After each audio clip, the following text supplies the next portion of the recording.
I rise to speak to this motion as I think we're all hurting.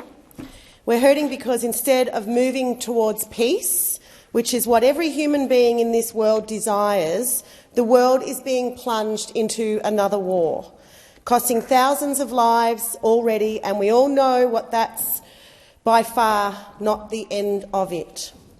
I also rise because the debate on the international stage so far, and in this very country, has been extremely one-sided. Just a week ago, the Sydney Opera House and this very building were lit up in blue and white, a symbol of the undifferentiated position this government takes on this conflict. The world and the Australian government is portraying this as an assault on the Israel people only, as a further attempt to eradicate the Jewish people.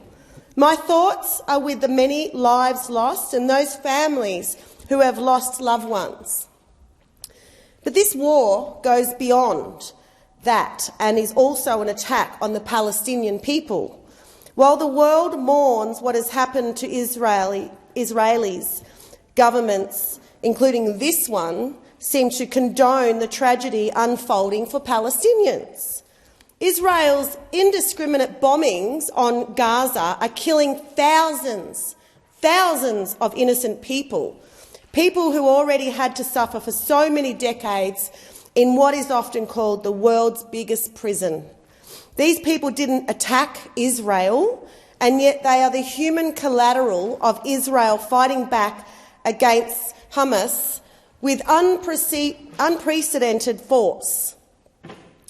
They will be the ones suffering the long-term consequences, which will more than likely be the continued and possibly reinforced oppression of the Palestinian people through Israel. How can the world let this happen? All the talk of governments supporting a two-state solution seem all but forgotten, worth nothing but a side note. And let's be honest, the current war has potentially set the solution back decades. Most Palestinians want nothing but to live peacefully in a free Palestine. For 75 years now, Palestine has been under brutal occupation. The State of Israel was founded on Palestinian land in 1948, when tens of thousands of Palestinians fleeing violence sought refuge in Gaza as their towns and villages were ethnically cleansed. Palestinians call this the Nakba, meaning catastrophe. About 80% of people in Gaza are refugees or descendants from the Nakba. As the world was reminded over the past week, the Nakba is not just a historic event. Palestinian voices have all but been